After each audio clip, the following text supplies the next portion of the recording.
UDF ചെയ്തത് വർഗീയ ശക്തികളുമായി പരസ്യമായും രഹസ്യമായും കൂട്ടുകെട്ടുണ്ടാക്കിയ ചെയ്തേ. അത് ഞാൻ ആദ്യം പറഞ്ഞിട്ടുള്ളതാണ്. ജമാഅത്തെ ഇസ്ലാമിയുമായിട്ട് ബന്ധപ്പെട്ടുണ്ടാക്കിയിട്ടുള്ള കൂട്ടുകെട്ട് അവർക്ക് 2 സീറ്റും അതുപോലെ തന്നെ വോട്ടുമൊക്കെ വർദ്ധിപ്പിക്കാൻ ഇടയാക്കും എന്നുള്ള കാര്യം ഞങ്ങൾക്ക് തർക്കമില്ല. പക്ഷേ അത് ദൂരവ്യാപകമായ ഫലം ഉളവാക്കുന്ന ഒന്നായിരിക്കുമെന്നാണ് അന്നേ പറഞ്ഞത്. ഇന്നും അത് തന്നെയാണ് പറയുന്നത്. അവരതൊക്കെ ഉപയോഗിച്ചിട്ടുണ്ട്. അത് ശരിയാണ്.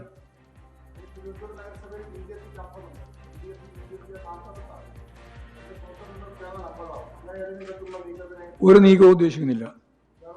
ഇല്ല. ഭരണം ഉണ്ടെങ്കിൽ മാത്രം നിലനിൽക്കുന്ന പാർട്ടിയൊന്നുമല്ലല്ലോ CPIM. അല്ല, അവർക്ക് അവരുടെ ഭൂരിപക്ഷമായിട്ടില്ല. അവർക്കും ഭൂരിപക്ഷമില്ല. 51 സീറ്റുണ്ട്. 50 സീറ്റ് കിട്ടിയാൽ 101 സീറ്റുണ്ടല്ലോ. 50 സീറ്റ് കിട്ടിയ ഭൂരിപക്ഷമല്ല. പക്ഷേ ഉള്ള ഒന്നാമത്തെ കക്ഷി അവരായിരിക്കും വരിക. അത് നമുക്ക് നോക്കാം. പിന്നീടുള്ള സാഹചര്യങ്ങൾ എങ്ങനെയൊക്കെ ഡെവലപ്പ് ചെയ്യുന്നതെന്നും പറയാൻ സാധിക്കില്ല. പക്ഷെ ഞങ്ങൾ കോൺഗ്രസുമായി ചേർന്ന് BJPയോ BJPയുമായി ചേർന്ന് കോൺഗ്രസിനെയോ ഇവിടെ കേരളത്തിൽ ഒരു നിലപാട് സ്വീകരിച്ചുകൊണ്ട് മുന്നോട്ടേക്ക് പോകാൻ ഉദ്ദേശിക്കുന്നില്ല.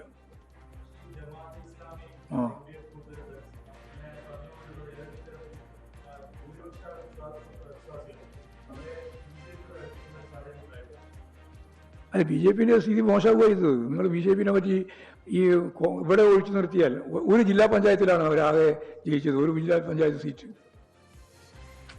BJP വലിയ രീതിയിൽ ഡെവലപ്പ് ചെയ്തിരിക്കുന്നു എന്ന് പറയുന്നതിലൊന്നും കാര്യമില്ല. കോർപ്പറേഷനിലാണ് അവർക്ക് കേന്ദ്രീകരിച്ച് നിൽക്കാൻ സാധിച്ചത്. ബാക്കി കേരളത്തിലുടനീളം അവരാഗ്രഹിച്ചതുപോലെ മുന്നോട്ടേക്ക് പോയിട്ടില്ല എന്നുള്ളതാണ് സത്യം. അത് കണക്കൊക്കെ വരുമ്പോൾ നിങ്ങൾക്ക് മനസ്സിലാവും, പൂർണ്ണമായിട്ട് മനസ്സിലാവും. അതാ ഞാൻ പറഞ്ഞത്, ഒരു ജില്ലാ പഞ്ചായത്ത് മെമ്പറാണ് അവർക്ക് ആകെയുള്ളത് BJPക്ക്.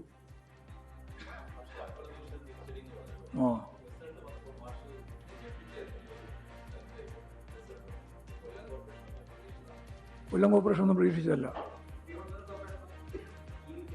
തിരുവനന്തപുരം കോർപ്പറേഷനിൽ നല്ല ഫൈറ്റാണെന്നുള്ള ആദ്യം തന്നെ നമുക്ക് നല്ല ധാരണയുണ്ട്.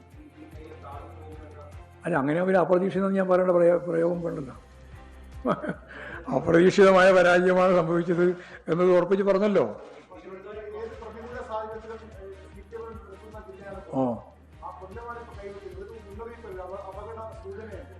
അല്ല, എന്തെല്ലാം അപകടങ്ങളുണ്ടോ അതൊക്കെ പരിശോധിച്ച് ആവശ്യമായ നിലപാട് സ്വീകരിച്ചുകൊണ്ട് പാർട്ടി മുമ്പോട്ടേക്ക് പോകും. ഏതെങ്കിലും ഒരു പ്രാവശ്യം തോറ്റാൽ എല്ലാം തോറ്റു എന്നോ, ഒരു പ്രാവശ്യം ജയിച്ചാൽ എല്ലാം ജയിച്ചു എന്നോ കണക്കാക്കട്ടില്ല എന്നുള്ളത് സാമാന്യ നിയമമല്ലേ.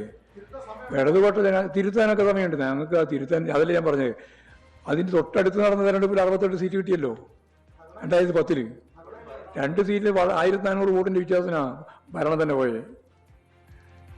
ശരി, നമുക്ക് നോക്കാം. നമുക്ക് നല്ല രീതിയിൽ ഞങ്ങൾ ഇതിൻ്റെ എല്ലാ അനുഭവത്തിൻ്റെ വെളിച്ചത്തിൽ ആവശ്യമായ തിരുത്തൽ വരുത്തി ഇടതുപക്ഷ ജനാധിപത്യ മുന്നണി അടുത്ത അസംബ്ലി തെരഞ്ഞെടുപ്പിൽ വളരെ ഫലപ്രദമായ രീതിയിൽ മുന്നോട്ടേക്ക് പോവുക തന്നെ ചെയ്യും.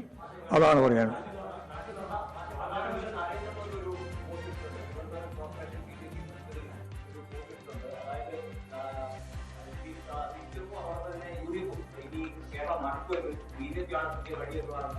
അതാ പറഞ്ഞ, ഒരു കോർപ്പറേഷനിൽ മാത്രമാണ് ജയിച്ചിട്ടുള്ളത് വരെ ആകെ. പണ്ട് ഉണ്ടായിരുന്ന പഞ്ചായത്തും പോയി, അതുപോലെ തന്നെ ഉണ്ടായിരുന്ന മുനിസിപ്പാലിറ്റിയും പോയി. ആകെ ഒരു ജില്ലാ പഞ്ചായത്തിലാണ് കേരളത്തിലുടനീളം ജയിച്ചത്. ഇമാതിരിയുള്ള വിശദീകരണങ്ങളാണ് ഇവർ നടത്തിക്കൊണ്ടിരിക്കുക. അത്ര കണ്ടാൽ മതി. അത് സംബന്ധിച്ച് വിശദമായ വിവരം വരുമല്ലോ, അപ്പോൾ നമുക്ക് നോക്കാം.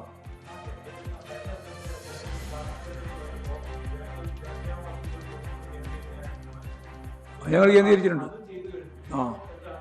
നോക്കാം, നമുക്ക് കണ്ടുപിടിക്കാം വഴി എന്തൊക്കെയാണ്.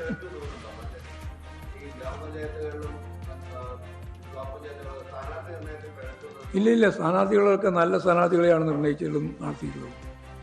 അതൊക്കെ നല്ല മത്സരം തന്നെ അതിൻ്റെ ഭാഗമായിട്ട് സംഘടിപ്പിക്കാൻ സാധിച്ചിട്ടുണ്ട്.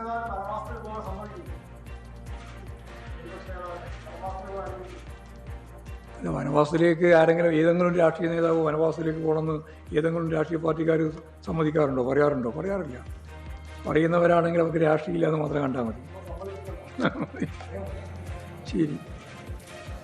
CPM സംസ്ഥാന സെക്രട്ടറി പറയുന്നു അപ്രതീക്ഷിത തിരിച്ചടിയാണ് ഉണ്ടായിട്ടുള്ളത് എന്നതാണ്. തിരുവനന്തപുരം കോർപ്പറേഷനിൽ ഒരു അറ്റകൈ പ്രയോഗത്തിനില്ല എന്ന് കൂടി CPM സംസ്ഥാന സെക്രട്ടറി പറയുകയാണ്. ഭരണം പിടിക്കാൻ കോൺഗ്രസുമായി കൂട്ടുകൂടില്ല.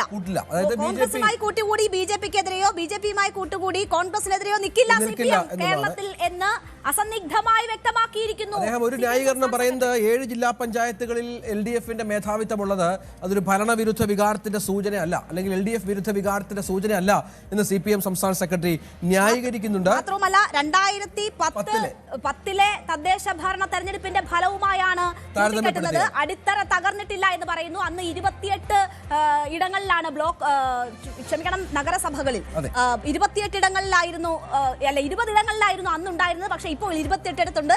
ബ്ലോക്കിൽ അന്ന് 59 ഇടത്താണെങ്കിൽ ഇന്ന് 63 ഇടമുണ്ട്. അപ്പോൾ അതിനേക്കാൾ സേഫ് ആണ്. അന്ന് വെറും 2 വോട്ടിനാണ് നിയമസഭാ ഇലക്ഷനിൽ തോൽക്കുന്ന സാഹചര്യം ഉണ്ടായിട്ടുള്ളത്. അപ്പോൾ അതിനേക്കാൾ അടിത്തറ ഭദ്രമാണ്. ഇപ്പോൾ ഇഞ്ചോടിഞ്ച് പോരാട്ടമാണ് എന്ന്. അപ്പോഴും ഈ വാർഡ് വിഭജനമൊക്കെ LDF-ന് അനുകൂലമായി ഒരു വാർഡ് വിഭജനമൊക്കെ നടത്തിയതിന് ശേഷമാണ് ഈ പരാജയം എന്നാണ് ഈ പരാജയത്തിന്റെ ഒരു ആക്കം കൂട്ടുന്നത്. സംശയമില്ലാത്ത കാര്യമാണ്. ഈ വാർഡ് വിഭജനത്തിൽ അധികമായി വന്ന വാർഡുകളൊക്കെ LDF-ന് മേധാവിത്വമുള്ള വാർഡുകളായിരുന്നു എന്നുള്ള തരത്തിലുള്ള നിരീക്ഷണങ്ങളൊക്കെ കോൺഗ്രസ് അടക്കം ഉന്നയിച്ച കാര്യങ്ങളൊക്കെ നമ്മൾ കണ്ടതാണ്. എന്നിട്ടുമാണ് ഇത്ര വലിയ പരാജയം എന്നുള്ളതാണ്.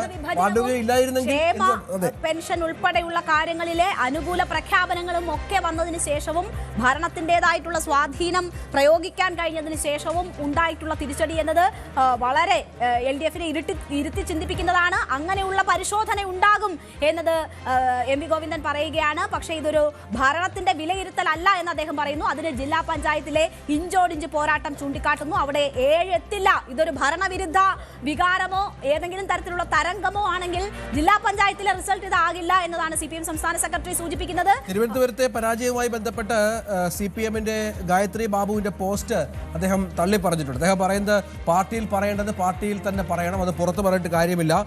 ഒപ്പം MM മണിയുടെ പരാമർശം വിവാദമായിരുന്നു, അതിനെയും മണിയുടെ ശൈലിയായി കണ്ടാൽ മതി എന്ന് പറഞ്ഞ് ന്യായീകരിക്കുന്നുണ്ട്. മാത്രമല്ല VD സതീശന്റെ രാഷ്ട്രീയ വനവാസം അങ്ങനെ ഏതെങ്കിലും രാഷ്ട്രീയക്കാരൻ പറയുമോ എന്നതാണ് CPM സംസ്ഥാന സെക്രട്ടറി ചോദിക്കുന്നത്. അതായത് ജയവും പരാജയവും ഒക്കെ വരും, പക്ഷേ ആരെങ്കിലും രാഷ്ട്രീയക്കാരായിട്ടുള്ള ആരെങ്കിലും അങ്ങനെ വനവാസത്തിന് പോകുമെന്ന് പറയുമോ എന്ന് തോന്നുന്നു. പക്ഷേ അത് ആത്മവിശ്വാസ കുറവ് കൊണ്ടാണോ അങ്ങനെ പറയാൻ പറ്റാത്തതെന്ന് അറിയില്ല. എന്തായാലും VD സതീശൻ വലിയ ആത്മവിശ്വാസത്തിലാണ്.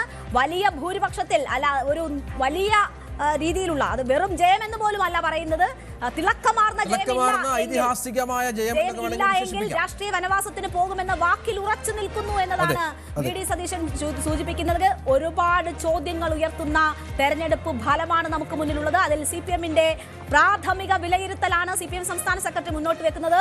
അപ്രതീക്ഷിത തിരിച്ചടി എന്നതാണ്. തീർച്ചയായും ഇത് കണ്ടുകൊണ്ടിരിക്കുന്ന ജനങ്ങളെ സംബന്ധിച്ചായാലും അപ്രതീക്ഷിതമാണ്. അത്രമാത്രം ഇടത് കോട്ടകൾ ഇളകിപ്പോയ തെരഞ്ഞെടുപ്പ് ഫലമാണ്. കോഴിക്കോടും കൊല്ലവും പോലെയുള്ള കണ്ണൂരൊക്കെ പോലെയുള്ള ഇടതിന്റെ വലിയ ശക്തമായ സ്ഥലങ്ങളിൽ മധ്യകേരളത്തിൽ ജോസ് കെ മാണിയുടെ സഹായത്താൽ, കേരള കോൺഗ്രസ് എമ്മിന്റെ സഹായത്താൽ നേടിയെടുത്ത ഒരു വലിയ നേട്ടം അതൊക്കെ ഇല്ലാതാവുകയാണ് പൂർണ്ണമായും. അങ്ങനെ ഓരോ മേഖലയിലും കൊല്ലത്തൊക്കെ അമ്പരപ്പിക്കുന്ന പരാജയമാണ് ഇടതുമുന്നണിക്ക്, കോർപ്പറേഷനിലും മറ്റും. കൊല്ലത്തിന്റെയും കോഴിക്കോട് കോർപ്പറേഷന്റെയും ഒക്കെ കോഴിക്കോടല്ല, ഈ 2 കോർപ്പറേഷന്റെ കാര്യത്തിൽ വെച്ചാൽ കോർപ്പറേഷൻ നിലവിൽ വന്നതിന് ശേഷം ഇങ്ങനെ ഭരിച്ചിട്ടില്ല. ആ ഒരു സാഹചര്യത്തിൽ നിന്ന് എന്ത് മാറ്റമുണ്ടായി? അത്രമാത്രം ജനങ്ങൾ വെറുത്തോ ഈ ഭരണത്തെ എന്ന ചോദ്യം വളരെ പ്രസക്തി